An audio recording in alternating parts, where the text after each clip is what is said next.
नमस्कार दर्शकों, मैं हूं नाविका कुमार। आप सबको विजयदशमी की ढेर सारी शुभकामनाएं। बुराई पर अच्छाई की जीत के इस पर्व पर सवाल पब्लिक का है कि इस देश में कौन सा मॉडल चलेगा, दारू मुर्गा मॉडल या एम्स जैसे विकास का मॉडल। नाम बदलकर तेलंगाना राष्ट्र समिति के रीजनल से नेशनल होने से पहले केसीआर की पार्टी ने नेता राजनाला श्रीहरि ने 200 पार्टी कार्यकर्ताओं को मुर्गा और वाइन बांटी। तो दूसरी तरफ है, आज प्रधानमंत्री नरेंद्र मोदी ने रीजनल एस्पिरेशन को पूरा करते हुए हिमाचल प्रदेश के बिलासपुर में एम्स का उद्घाटन कर दिया। कश्मीर में जमहूरियत बनाम अशांति के प्रोपेगेंडा की बहस भी आज उठी। बारामूला में रैली से पहले केंद्रीय गृह मंत्री अमित शाह ने मंच से बुलेट प्रूफ ग्लास हटवाया, तो पीडीपी की चीफ महबूबा मुफ्ती ने खुद को घर में नजरबंद किए जाने का जो आरोप लगाया, उसे श्रीनगर पुलिस ने नकार दिया। पुलिस ने ट्विटर पर कहा कि उन्होंने अपना गेट अंदर से खुद ही लॉक करके उसकी तस्वीर डाली है। सवाल पब्लिक का आज यही है कि क्या मोदी के विरोध में विपक्ष खुद की पोल खोल रहा है? क्या मोदी से मुकाबले में परिवारवादी पार्टियां सच उनका सामने आ चुका है? आखिर पब्लिक को चाहिए क्या, फ्री वाला दारू मुर्गा या एम्स और अच्छे स्कूल और रोजगार? यही है आज सवाल पब्लिक।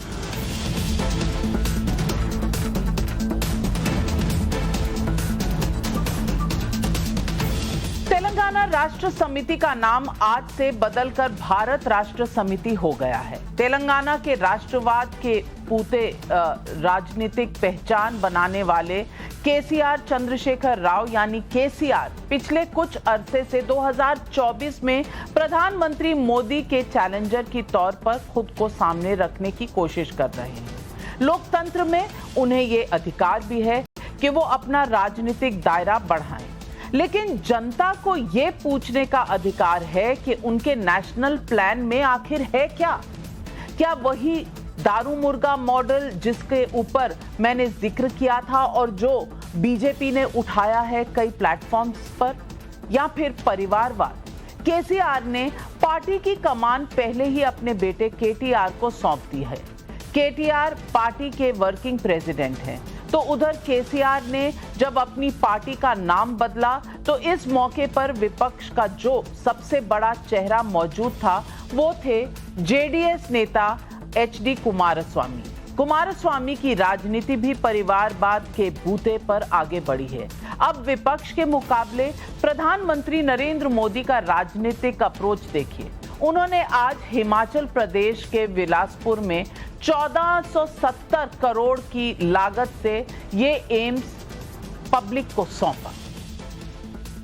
चाहे शौचालय बनाने के लिए स्वच्छ भारत अभियान हो, मुफ्त गैस कनेक्शन देने के लिए उज्ज्वला योजना हो, मुफ्त सैनिटरी नैपकिन देने का अभियान हो, मातृ वंदना योजना के तहत हर गर्भवती महिला को पोषक आहार के लिए हजारों रुपए की मदद हो, या फिर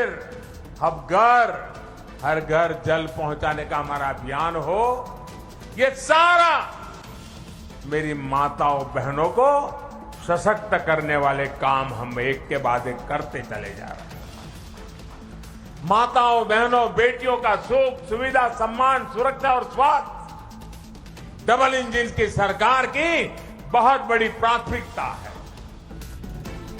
प्रधानमंत्री नरेंद्र मोदी आज हिमाचल प्रदेश में हैं, तो केंद्रीय गृह मंत्री अमित शाह के जम्मू कश्मीर दौरे का आज दूसरा दिन है। आर्टिकल 370 के खात्मे के बाद से कश्मीर में क्या क्या बदलाव हुआ, इसका पूरा हिसाब अमित शाह की बारामूली रैली में उमड़े जन सैलाब से समझा जा सकता है। अमित शाह की ये रैली गुज्जर, बकरवाल और पहाड़ी समुदाय को आरक्षण मिलने के संकेतों के बीच हुई। अब कश्मीर के एस्पिरेशन सिर्फ गुपकर डिक्लेरेशन वाले दलों के दायरे तक सीमित नहीं है। कश्मीर में सिनेमा खुलने, जमीन कागजातों के लिए डिजिटाइजेशन जैसे कदमों के बीच वहां कैसे हालात सामान्य हो रहे हैं, इस रैली में अमित शाह के जेस्चर ने सामने रखा। अमित शाह ने मंच पर लगे बुलेट प्रूफ ग्लास को हटवा दिया। अमित शाह ने आज बारामूला की रैली में दावा भी किया कि कश्मीर में लोकतंत्र अब घर घर तक पहुंचा है। सुनिए गृह मंत्री अमित शाह।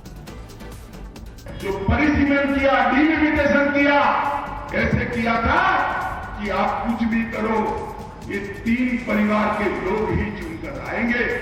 मोदी जी ने जिस प्रकार की दखल नहीं की और आज चुनाव आयोग ने जो डिलिमिटेशन किया है, इसके परिणाम स्वरूप आपके ही नुमाइंदे जीत कर आएंगे, आपके नुमाइंदे ही यहां पर शासन करेंगे।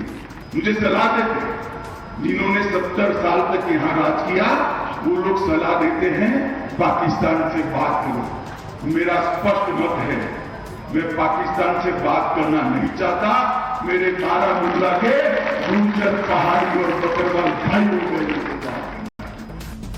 सामान्य होते हालात के बीच जम्मू कश्मीर में चुनाव की आहट सुनी, और ये आहट जो अब सुनने लगी है, इसमें मैंने आपको बताया कि महबूबा मुफ्ती ने क्या ढोल पीट दिया। तकलीफ इतनी कि उन्होंने कहा कि उनके घर पर अब उन्हें नजर बंद कर दिया गया है। जो तस्वीर डाली वो गेट पर लॉक की तस्वीर थी, और ये इसको पूरा का पूरा जम्मू कश्मीर की पुलिस ने खारिज कर दिया। महबूबा को श्रीनगर पुलिस ने जवाब देकर कहा कि आपने तो अपने घर में अंदर से अपना ताला लगा लिया है। इस पर महबूबा ने बारामूला एसपी से हुई बातचीत के हवाले से अपनी बात सही साबित करने की कोशिश भी की, लेकिन श्रीनगर पुलिस ने कहा कि आपको जाने से किसी ने नहीं रोका, आप जहां जाना चाहती हैं जरूर जाइए। महबूबा के इस ट्वीट एपिसोड के बाद सवाल उठता है कि क्या मोदी सरकार के खिलाफ विपक्ष के नेता जानबूझकर ऐसा नैरेटिव बढ़ाने की कोशिश करते हैं कि मानो लोकतंत्र को खतरा हो गया हो। बात किसी एक नेता तक सीमित है ही नहीं। आज आरएसएस के प्रमुख मोहन भागवत ने दशहरा के मौके पर जनसंख्या विस्फोट के खिलाफ कदम उठाने की जरूरत बताई, लेकिन एआईएमआईएम के नेता असदुद्दीन ओवैसी को इसमें हेट स्पीच नजर आ गई। उन्होंने कहा कि जनसंख्या विस्फोट का डर खड़ा करने से नरसंहार और हेट क्राइम हुए हैं। अब ओवैसी जी हेट स्पीच की बात ना करें तो ही बेहतर है, क्योंकि हेट स्पीच की बात करने से पहले उन्होंने अपनी पार्टी के नेताओं के बयान जरूर सुनना चाहिए। लेकिन मैं आपको मोहन भागवत का वो बयान सुनवाना चाहती हूं जिस पर ओवैसी ने मुस्लिम कार्ड खेल दिया है। जनसंख्या में पंथ संप्रदाय के प्रमाण में अंतर आने से नए देश बन गए, देश टूट गए। ये असंतुलन जन्मदर एक भाग है उसका, लेकिन जोर जबरदस्ती या छल कपट से, लालच से मतांतरण, ये सबसे बड़ा फैक्टर है। और जहां सीमा पार से घुसपैठ होती है, वहां घुसपैठ से भी ये होता है। उस संतुलन का भी ध्यान रखना देश हित की दृष्टि से अनिवार्य बात है। तो अब पब्लिक पूछ रही है सवाल नंबर 1, क्या मुफ्तखोरी को विकास से हराने की मोदी शाह का प्लान हिट है? सवाल नंबर 2, क्या मोदी शाह की राजनीति ने परिवारवादी पार्टियों के दिन खत्म कर दिए हैं? सवाल नंबर 3, क्या कश्मीर में विकास के बाद से महबूबा जैसे नेताओं को झूठे प्रोपेगेंडा पर उतरना पड़ रहा है? और सवाल नंबर 4, 2024 में मोदी के विकास के बदले विपक्ष के पास क्या प्लान है? यही है आज सवाल पब्लिक का। और आइए आज सवालों के जवाब लेते हैं। हमारे साथ जुड़ रहे हैं नलिन कोहली, बीजेपी के प्रवक्ता हैं, तहसीन पूनावाला राजनीतिक विशेषज्ञ हैं, असीम वकार एआईएमआईएम के प्रवक्ता हैं, अवनीजेश अवस्थी जी राजनीतिक विशेषज्ञ हैं। लेकिन मेरा पहला सवाल जाता है कार्तिक रेड्डी जी को, जो टीआरएस जो बन गई है बीआरएस के प्रवक्ता है। कार्तिक रेड्डी जी, सिर्फ राष्ट्रीय एक पार्टी खड़ी करना या नाम बदलने से तो काम चलेगा नहीं। काम चलता है जब आप पब्लिक को कन्विंस कर पाएं कि हाँ, आपके मन में जो विकास का एजेंडा है, जो लोगों की दिक्कतें दूर करने का एजेंडा है, उसमें भी कोई दम है। नहीं तो 100 सीटें 150 सीटें लड़कर क्या आप राष्ट्रीय लेवल पर मोदी जी को चुनौती दे सकते हैं? यही है आज पब्लिक का सवाल, और आप इस सवाल का जवाब दें 60 सेकंड में। नाविका जी, आपके और आपके प्रेक्षक सबको विजयदशमी और दशहरा की शुभकामनाएं कहते हुए, नाविका जी याद रखिए, आप हमारा ट्रैक रिकॉर्ड पूछने से पहले तेलंगाना राष्ट्र के प्रदेश के हम 2 बार सरकार में आ चुके, 2 बार चुनाव जीत चुके हम यहाँ का हमारा ट्रैक रिकॉर्ड इम्पीचेबल है, इम्पेकेबल है। अब ये भी याद रखिए, हमारा मॉडल, तेलंगाना मॉडल जो भी है, हमारा किसान को जो डायरेक्ट मनी ट्रांसफर स्कीम 55 से 60 हजार करोड़ का जो अगले 4 साल में हुआ था, और तकरीबन हमारा तेलंगाना राष्ट्र में जो पॉवर्टी एलिवेशन की रिकॉर्ड है 5 से 8 साल से पहले हमारा, तो ये पूरा याद रखे, यही तेलंगाना मॉडल हम देश को पेश करने जाएंगे। और हमको जरूर ये भरोसा भी है किस तरीके से हमारे तेलुगु और तेलंगाना की जनता हमारे साथ, हमारे नेता के पीछे खड़े हुए, वही तरीके से हिंदुस्तान और भारतवासी भी बीआरएस पार्टी के पीछे खड़ेंगे। चलिए, आपका कहना सही है, लेकिन नलिन कोहली जी, फिर सोशल मीडिया पे इतना शोरोगुल क्यों है? ये मुर्गा वाइन मॉडल की जरूरत क्यों पड़ी नलिन कोहली जी, अगर इतना अच्छा मॉडल पहले से ही है? कुछ बातें नाविका जी, पहले तो मैं आपको आपके दर्शकों सबको विजयदशमी की शुभकामनाएं देता हूं। और अब राजनीतिक बात पे, कुछ मॉडल जो है काल्पनिक होती हैं और उनकी वास्तविकता अलग होती है। तो एक तरफ तेलंगाना मॉडल की बात होती है, दूसरी तरफ मुर्गे और दारू बेटे दिखाए जाते हैं, वो भी इस पूरे पावन पर्व अवसर के इर्द गिर्द। तो मुझे लगता है जनता इसी को देख लेती है। मॉडल में परिवारवाद की पूरी मतलब फोकस वही है कि एक परिवार में, ठीक है, उनका अधिकार है कि एक पिता अपने बेटे को दे, बेटी को दे, बाकी रिश्तेदारों को दे, बाकी जनता जो है वो अलग रह सकती है, जैसे राज होता है पुराने जमाने का रजवाड़े का। ये भी एक मॉडल है, परिवार केंद्रित राजनीतिक पार्टी। ये नेशनल नहीं, नोशनल पार्टी जा रही है राष्ट्रीय स्तर पर, क्योंकि इनका एजेंडा कितना महत्वपूर्ण है ये आज, और ये जो हमने वीडियोस देखी है सोशल मीडिया पे दारू और मुर्गे की, तो मुझे लगता है उसी में निकल जाती है। बाकी कहने के लिए कुछ काल्पनिक बातें हैं। यहाँ दूसरी तरफ भारतीय जनता पार्टी जो है वो काम करती है, विश्वास करती है कि मोदी जी की सरकार जो है, जैसे सेवा भाव से एम्स खोलना ज्यादा जरूरी है, जैसे आज बिलासपुर में खुला, वहां पर डिवाइस, मेडिकल डिवाइस पार्क के खुलने की आवश्यकता है, जैसे अनाउंस किया गया। अटल टनल बना हिमाचल में, क्योंकि आज है तो मैं हिमाचल की बातें कर रहा हूं। तो ये सारी चीजें, सड़कें बड़ी है, एजुकेशनल इंस्टीट्यूशन बड़े, ये एक अलग मॉडल है। पर ये तेलंगाना राष्ट्रीय समिति या भारत राष्ट्रीय समिति की तक अकेली तक सीमित नहीं है। आम आदमी पार्टी को देखे, आम आदमी को अलग करके दारू की पार्टी ही दिल्ली में हो गई उनके एक्साइज कैंप को लेके। तो मुझे नहीं समझ आ रही कि क्या प्राथमिकताएं इनकी, जनता सब देख भी रही है। मैं इस वक्त सईद असीम वकार साहब से पूछना चाहती हूँ। सईद असीम वकार साहब, मैं एक मुद्दा है जो है लोगों के लिए आप क्या ऑल्टरनेटिव देते हैं? लोग तो इस पर वोट करेंगे। मैं पूछना चाहती हूं कि आप जितना क्रिटिसाइज करना चाहते हैं कर सकते हैं मोदी जी को, बीजेपी की सरकार को, लेकिन इसके बदले में आप क्या देने वाले हैं जनता को? क्या ये जरूरी नहीं है सिर्फ कमियां निकालने से ही देश में वोट मिलते हैं, या अपना कोई ऑल्टरनेटिव प्लान दिखाने के बाद, विजन दिखाने के बाद वोट मिलते हैं? और हेट स्पीच पर असदुद्दीन ओवैसी साहब का हमेशा निशाना रहता है। तो हेट तो हर तरफ से हो रहा है, ताली एक हाथ से तो बजती नहीं है। इस पर आप क्या कहेंगे?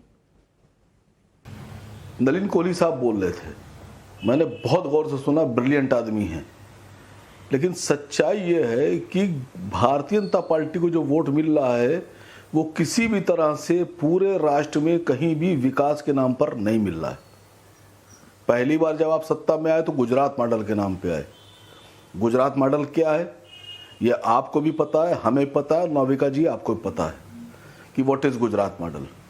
उसके बाद में अभी तक के आप कहीं भी अपने डेवलपमेंट पे, अपने प्रोमिसेस पे, अपने जो आपने लोगों से बेहतर बात की थी कि भविष्य बना देंगे, 15 लाख रुपए दे देंगे, महंगाई कम कर देंगे, उस पर बात नहीं करते हैं आप। और अगर हम लोग बात भी करते हैं तो बहुत खूबसूरती से चैनल को मैनेज करने वाले लोग, मीडिया को मैनेज करने वाले लोग बहुत हसीन तरीन तरीके से उसको ऐसे घुमा देते हैं जैसे वो मुद्दा ही नहीं है। मतलब आप खूबी देखिए इस बात की। अगर मैं आपसे भी नाविका जी पूछूं कि अगर 100 रुपए का पेट्रोल बेहतर है तो 60 रुपए का पेट्रोल खराब क्यों था? अगर मैं स्मृति ईरानी से पूछूं कि 390 रुपए की गैस पर पूरा देश बर्बाद हुए जा रहा था तो 1100 रुपए की गैस पे क्यों नहीं बोल रहे आप लोग? अगर मैं आपसे कहूं कि हमारे देश में बेरोजगारी दर कितनी बढ़ गई है, हमारे देश में बेरोजगार लोग ज्यादा हो गए हैं, उस पर आप बात करने पे तैयार नहीं है। हमारे देश में शिक्षा का स्तर नीचे चला गया, हमारे देश में स्वास्थ्य का स्तर नीचे चला गया, आप उस पर बात करने पे तैयार नहीं है। जो कड़वा तेल 2013 में 75 रुपए किलो बिक रहा था वो आज 230 रुपए किलो बिक रहा है। तो ये इतने दिन का विकास, मतलब विकास काहे माना जाए? एक होता है लोगों का विकास और एक होता है जो बड़े व्यापारी हैं उनका विकास, जैसे अडानी जी का विकास, अंबानी जी का विकास, बाकी और तमाम जो देश में 2 ही व्यापारी बचे, अगर नाम लेना भी चाहे तो याद ही नहीं आता है, अंबानी अडानी, बाकी तो नाम याद नहीं आ रहे हैं। मैं नलिन कोहली जी हमारे बैठे हुए हैं, मैं अगर आपसे कहूं कि 10 काम आप ऐसे बता दीजिए जो आपने देश के लिए किए, जो देश के गरीबों के लिए किए, चलिए मैंने आपको आवाम के लिए किए, मैंने आपको तो 60 सेकंड की बजाय 180 सेकंड दे दिए। तो अब नलिन कोहली जी आप जवाब दे दीजिए और मैं बाकियों का राउंड पूरा बाद में करूंगी, पर इतना लंबा क्वेश्चन पेपर जो आपके लिए है इस पर आप जवाब दें। वकार साहब ने कई चीजें बोली। पहली बात तो मैं कहना चाहूंगा कि आप जो है वही देखना चाहते हैं जो देखने चाह रहे हैं। तो अगर काला चश्मा पहनेंगे तो दुनिया ही काला दिखेगी, लाल पहनेंगे तो लाल दिखेगी। तो जो विकास हो रहे हैं उसको आप देखना नहीं चाहते वकार साहब। आप कहते हो गैस बढ़ी, लेकिन साथ साथ ये तो बता देते हैं कि 10.5 करोड़ महिलाओं को उज्ज्वला से लाभ मिल रहा है, गरीब से गरीब। ये भी तो याद कर सकते थे कि 80 करोड़ लोगों को पिछले 2 साल से ज्यादा अन्न मिल रहा है हर महीने। इस बात को अगर आप स्वीकारते तो फिर आप जानते हैं कि ध्रुवीकरण की राजनीति जो आपकी पार्टी करती है उससे आपको कहीं वोट नहीं मिले उत्तर प्रदेश में।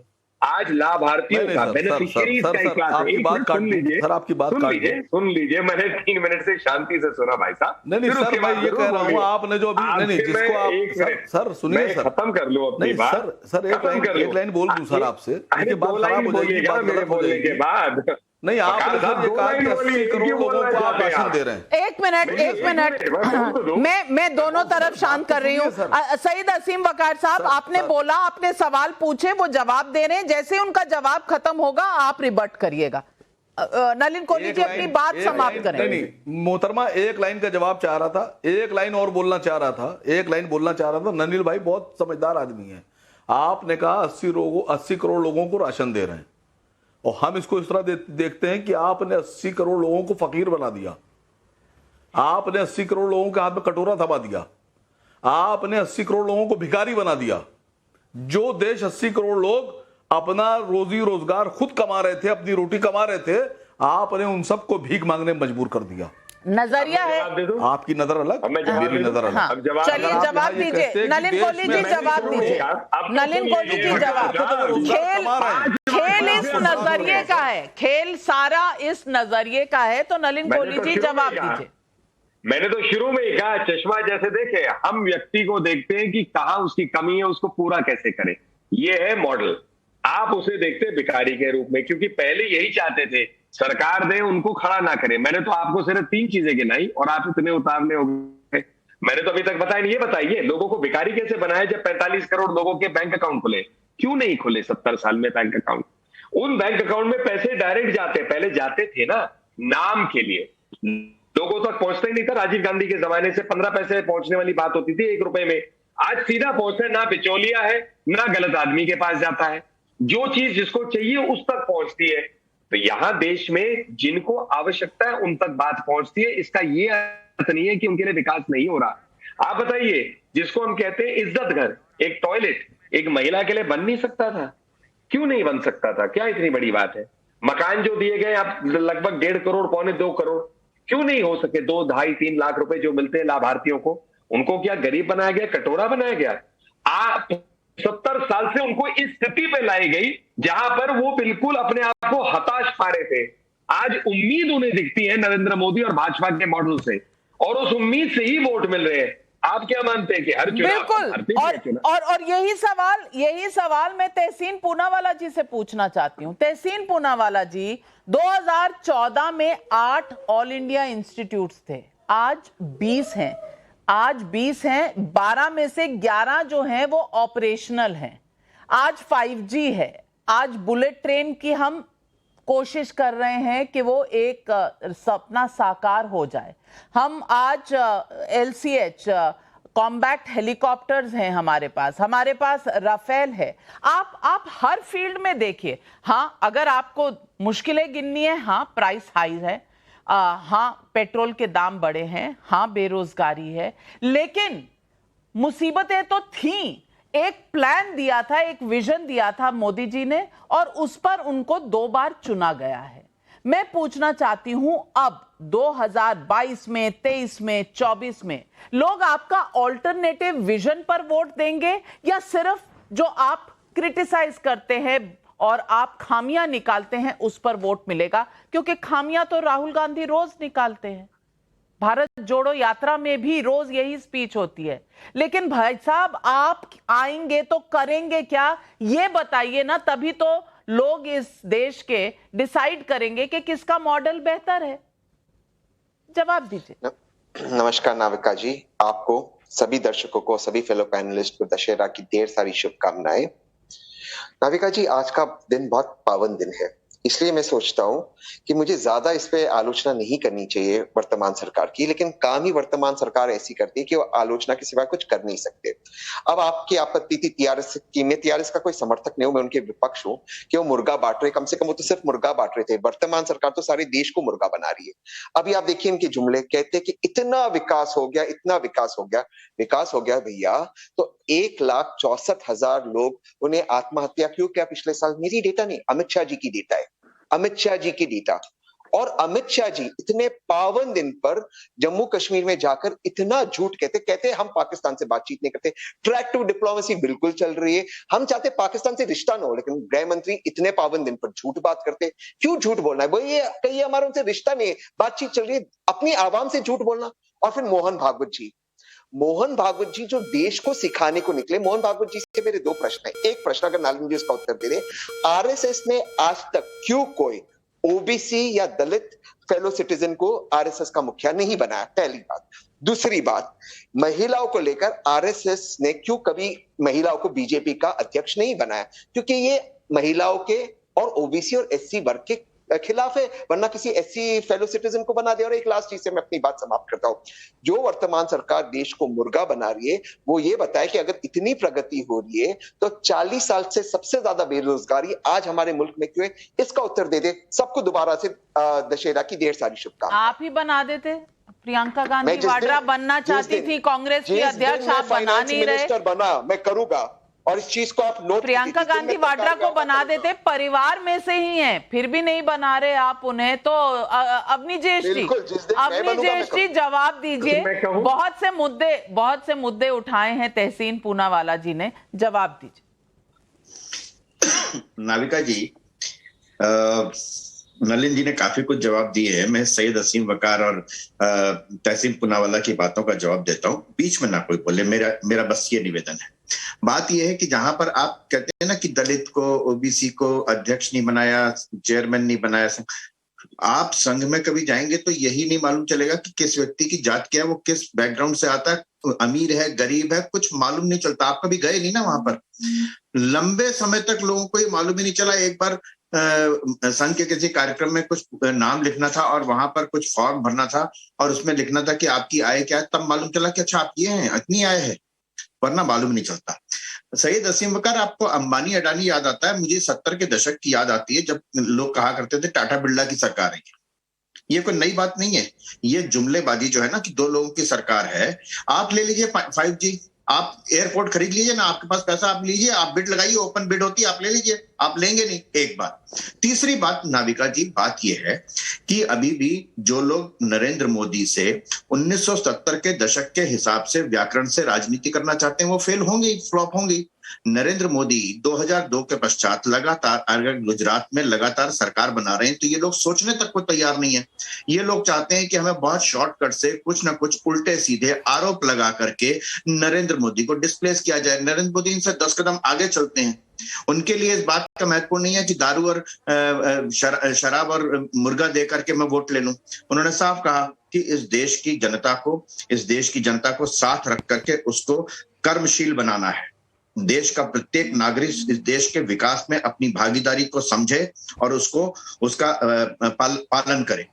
बात बड़ी साफ सी है। एम्स हैं, जिनको लगता है कि शिक्षा का स्तर गिरा है, स्वास्थ्य का स्तर गिरा है, कोई बिना किसी आंकड़ों के मैं आपको इतना बता देता हूं नाविका जी, 10 सेकंड और लूंगा सिर्फ आपको मैं। जब भी बात होती है, आप अंतरराष्ट्रीय स्तर पर मनमोहन सिंह जी की बात मालूम है ना कि उन्होंने कहा था कि ये पैसे कोई पेड़ पे नहीं लगते, मैं कहां से ले आऊं पैसे। जिन्होंने कहा था 100 दिन में मैं महंगाई कम कर दूंगा, और जब पूछा गया कि 100 दिन क्या इतने साल हो गए तो उन्होंने कहा कि महंगाई कैसे कम करूं, पेड़ पे पैसे नहीं लगते। बात बड़ी साफ सी है। जो अंतरराष्ट्रीय स्थितियां हैं और जो 2 साल हमने कोरोना का दंश झेला है, उसमें 200 करोड़ लोगों से ज्यादा, 200 करोड़ डोज से ज्यादा लगाना, उसके बारे में कल पता किसी ने क्या कहा? एक आम आदमी पार्टी के प्रवक्ता ने कहा ये फ्रीबीज है, लोगों की जान बचाना उनको फ्रीबीज लग रहा है। और आंकड़ों की आपने बात कही तो मैं आंकड़े भी दे देती हूँ।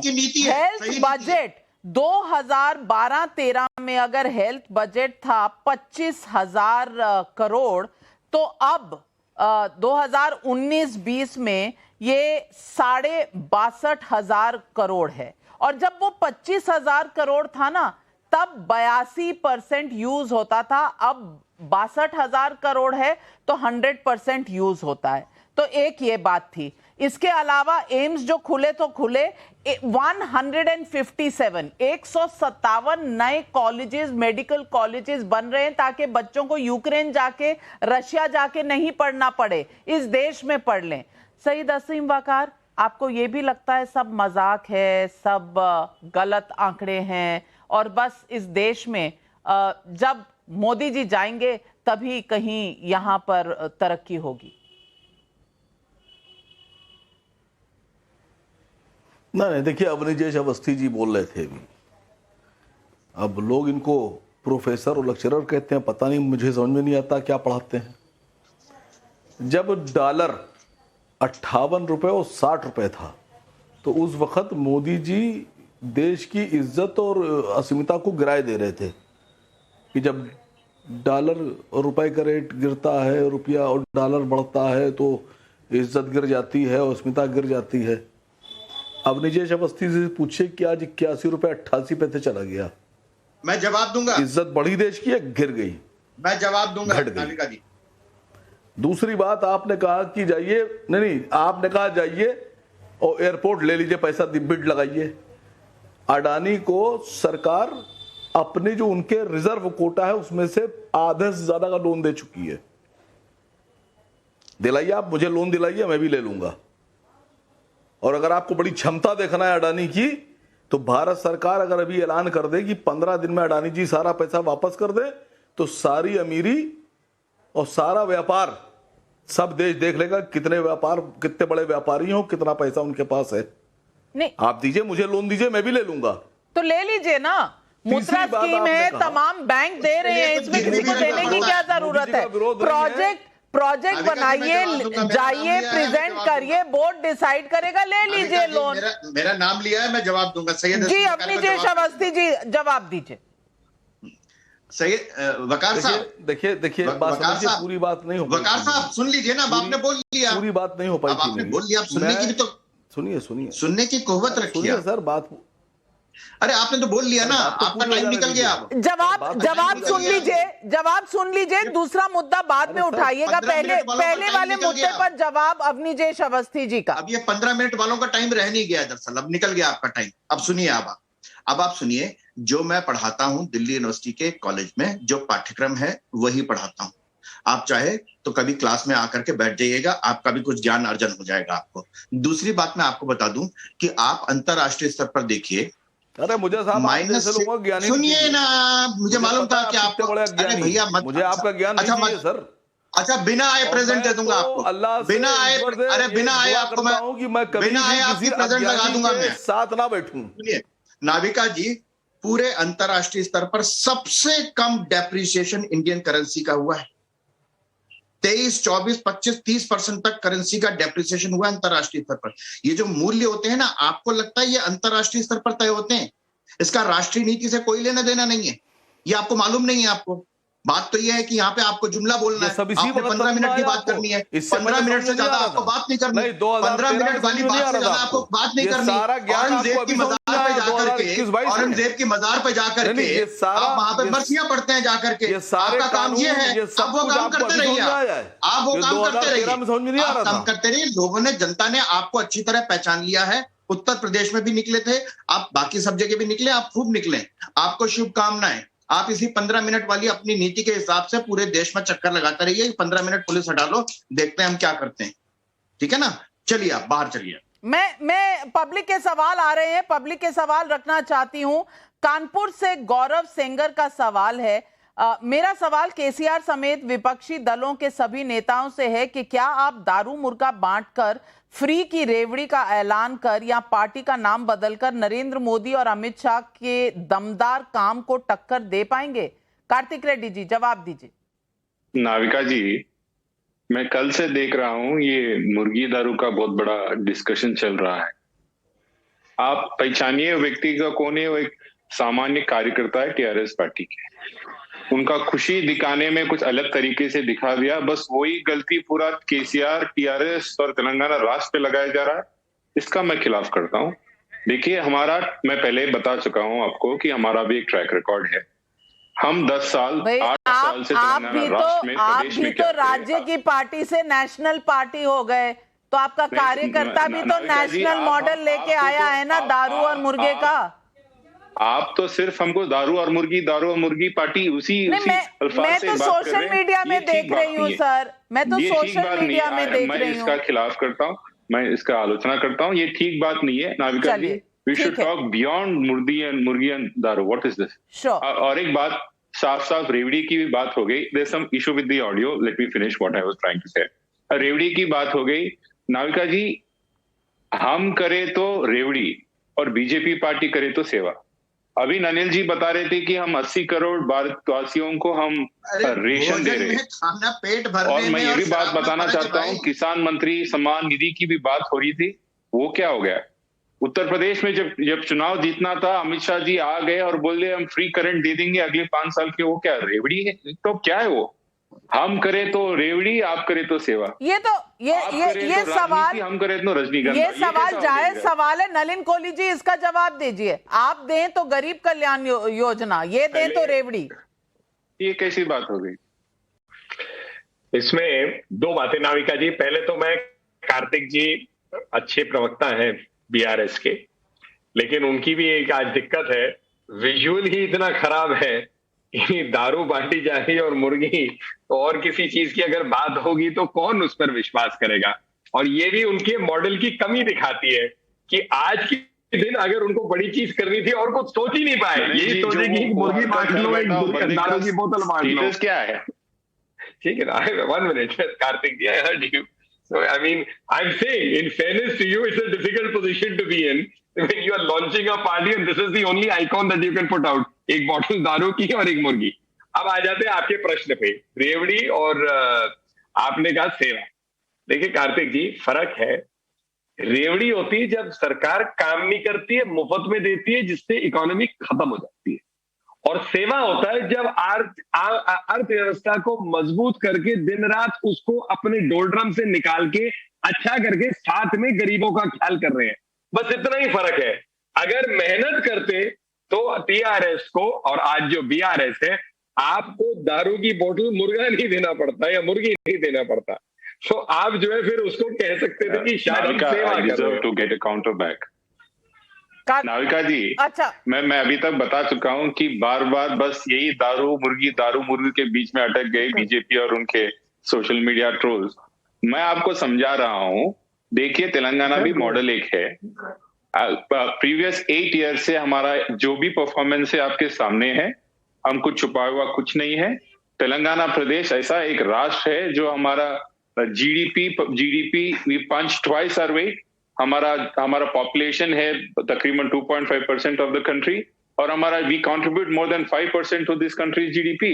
तो हमारा राष्ट्र ऐसा, it is not a state where we are broke.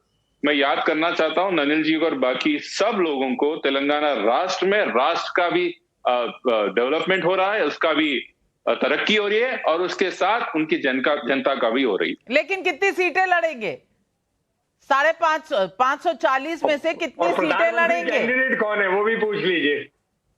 और आपकी लेटर पार्ट टनल और आपकी पार्टी लॉन्च हो रही थी, शरद पवार, राहुल गांधी, तेजस्वी यादव, नीतीश कुमार, ममता बनर्जी, कोई नहीं आया। आप मेरे से पूछ रहे थे नाविका जी? जी, आप ही से पूछ रही हूँ। या okay, I guess you are asking me. देखिए, हमने कभी ये बात नहीं बताया था कि आज हमारे कार्यक्रम में कौन कौन आने वाले हैं, कौन कौन नहीं आने वाले हैं, और ये भी नहीं बताया था कि हमको ये आज दशहरा के दिन इन्हों आने वाले हैं उन्होंने नहीं। आपकी ये स्पेकुलेशन है मीडिया का कि हम सब लोगों को इनविटेशन दे बैठे और कोई नहीं आए, ये बात गलत है। जो आने वाले थे वो आ गए, जो नहीं आना था उनको बुलाएगा नहीं बुलाएगा ये तो किसी को नहीं पता। चलिए, नहीं पता, लेकिन कुमारस्वामी जेडीएस थी, वीसीके थे, अब बाकी जो नहीं आए, कुछ तो जनता भी समझती है कि क्यों नहीं आए। लेकिन सवाल और आ रहे हैं, और सईद असीम वकार जी, आपके लिए बहुत सारे सवाल आ रहे हैं। रीवा मध्य प्रदेश से उपेंद्र पयासी का सवाल है, आज जब जनसंख्या नियंत्रण की बात आई है तो ओवैसी साहब को हिंदुओं और मुसलमानों का डीएनए एक कैसे लगने लगा?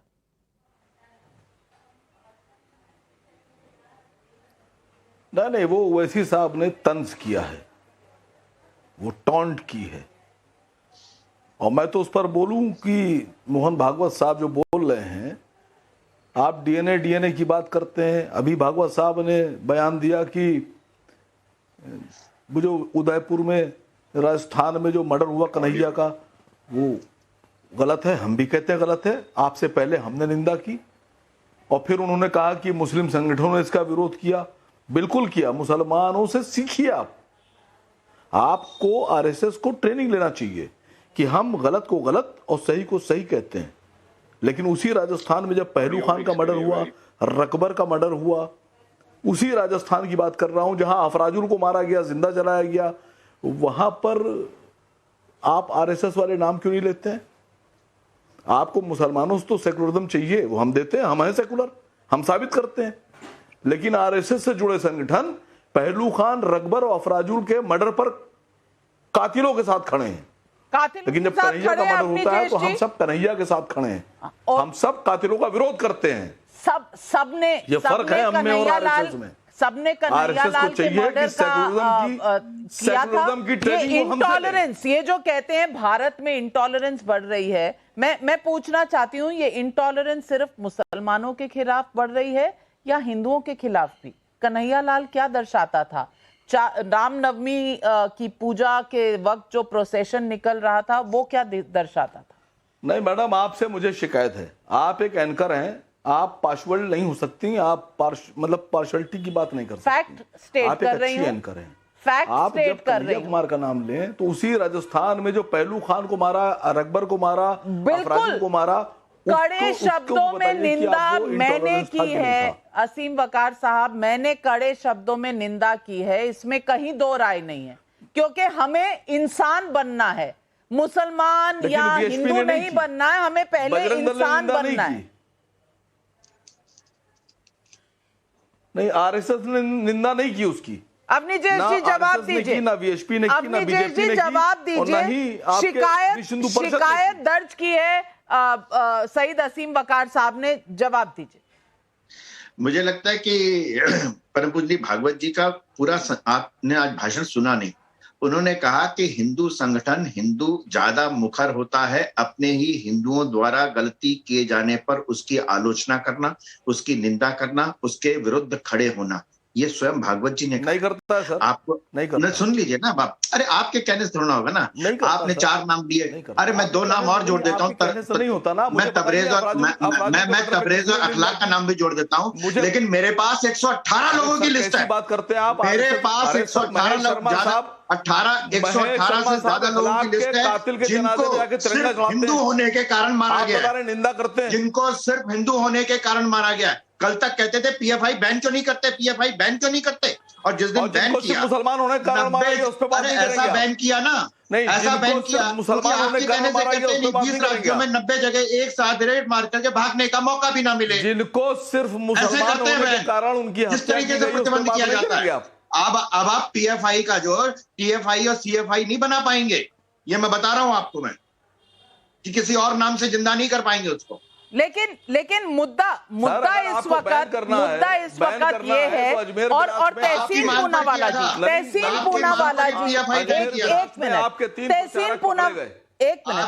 पूनावाला जी, मेरा सवाल आपसे ये है कि आपको एक चीज हेट लगती है और दूसरी चीज सही लगती है। अब भारत जोड़ो यात्रा में राहुल गांधी पहले वो पादरी के साथ बैठे थे, उन पादरी के ख्यालात क्या हैं आपको पता है, ये पब्लिक डोमेन में है, और उसके बाद ऐसे लोगों से मिले और उनके साथ यात्रा की जो काउ स्लॉटर के लिए जाने जाते हैं।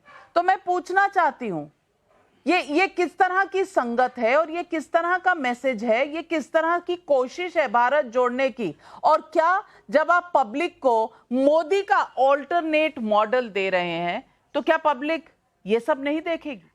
आपने एक मैक्रो सवाल पूछा और आपने एक स्पष्ट सवाल पूछा। मैं पहला मैक्रो सवाल का उत्तर देता हूँ। भारत का ऑल्टरनेटिव मॉडल क्या होगा, क्योंकि मोदी जी का जो मॉडल है वो पूरी तरह से फेल हो गया। मोदी जी को हराएगी भारत की आवाम। ऑल्टरनेटिव होगा मोदी जी और वर्तमान सरकार के झूठ से बचना और सच्चाई दिखाना। मोदी जी कहते हैं हम विश्वगुरु बन गए, हकीकत ये टाइम्स ऑफ इंडिया को कोट कर रहा हूं, हेनेसली पासपोर्ट इंडेक्स में हमारा स्तर उतरा 2014 के बाद, जो 78 पे होता था आज हम 94 पे पहुंच गए।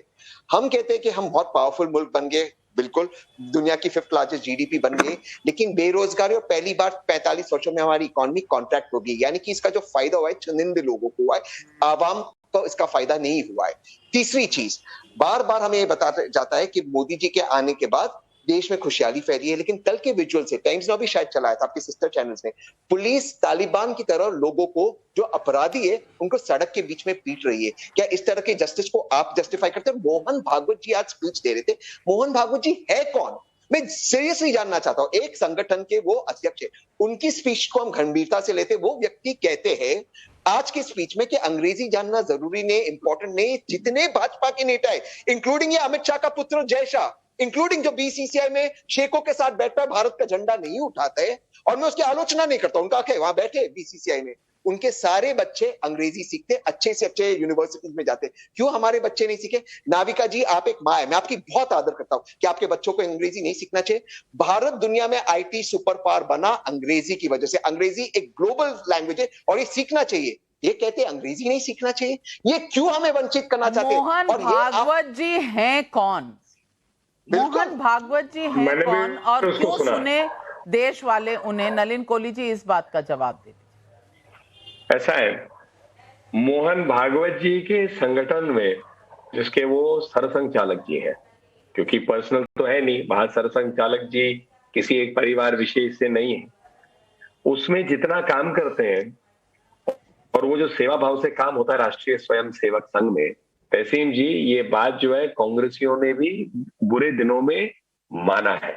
जब और कोई नहीं मिला तो आरएसएस के जो स्वयं सेवक हैं वही रहे मदद करने के लिए, चाहे इंदिरा जी के जमाने में हो, नेहरू जी के जमाने में या राजीव गांधी जी के जमाने।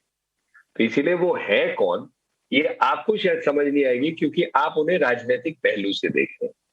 वो देश और समाज की बात करते हैं और आप कहते हैं वो है कौन? क्योंकि आपको ना देश से मतलब है ना समाज से। कांग्रेस पार्टी की नीतियां जो है और जो आपके नेता राहुल गांधी जी के बयान है, उससे स्पष्ट होता है कि उनकी प्राथमिकता क्या है। बिल्कुल, उनकी प्राथमिकता में देश समाज, बिना सरनेम के भी कुछ लोग होते हैं, काउंटर देना है, बिना कवेटेड सरनेम के भी कुछ लोग होते हैं, और वो कौन है वो शायद समाज बताएगा। लेकिन सईद असीम वकार, पब्लिक आपसे बहुत सवाल पूछ रही है। एक सवाल आया है देवरिया यूपी से शिवांगी त्रिपाठी का, कह रही है वकार साहब ये बताइए कि आज केसीआर साहब की मीटिंग में एआईएमआईएम नदारद क्यों रही, क्या बात है?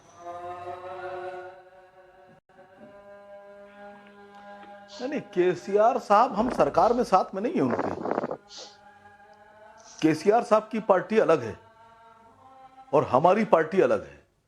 केसीआर साहब की पार्टी हमसे मिलकर चुनाव नहीं लड़ती है। आप जाके रिकॉर्ड देखिए, 2019 का चुनाव भी हम अलग लड़े थे, हमारे कैंडिडेट्स के खिलाफ उनके कैंडिडेट खड़े हुए थे।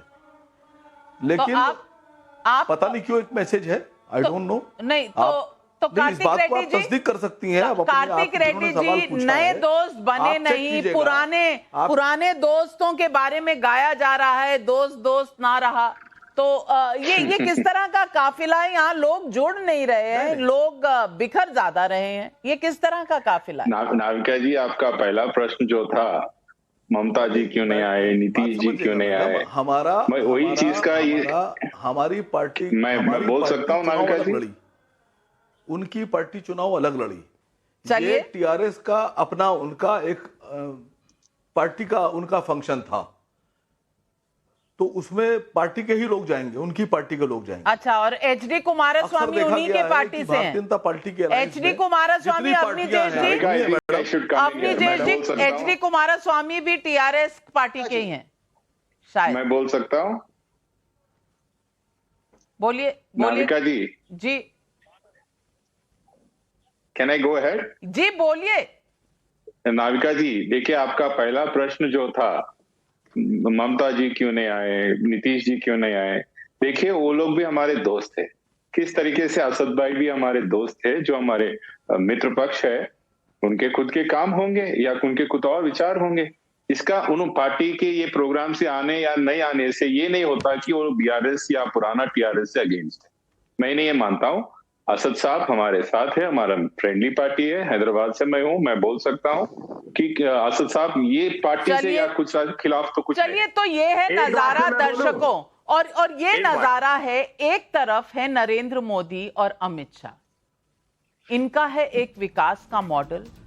मैं नहीं कह रही कि देश की सारी दिक्कतें खत्म हो गई पिछले 8 साल में, दिक्कतें हैं, लेकिन क्या एक ऐसा मॉडल है, एक ऐसा विजन है जो दिखाकर एक बार नहीं 2 बार चुनाव जीत सके हैं नरेंद्र मोदी। लेकिन दूसरी तरफ है नीतीश कुमार जो पूरब से आते हैं, ममता बनर्जी जो पूरब से आती हैं, दूसरी तरफ शरद पवार हैं वो पश्चिम से आते हैं, केसीआर हैं जो साउथ से आते हैं।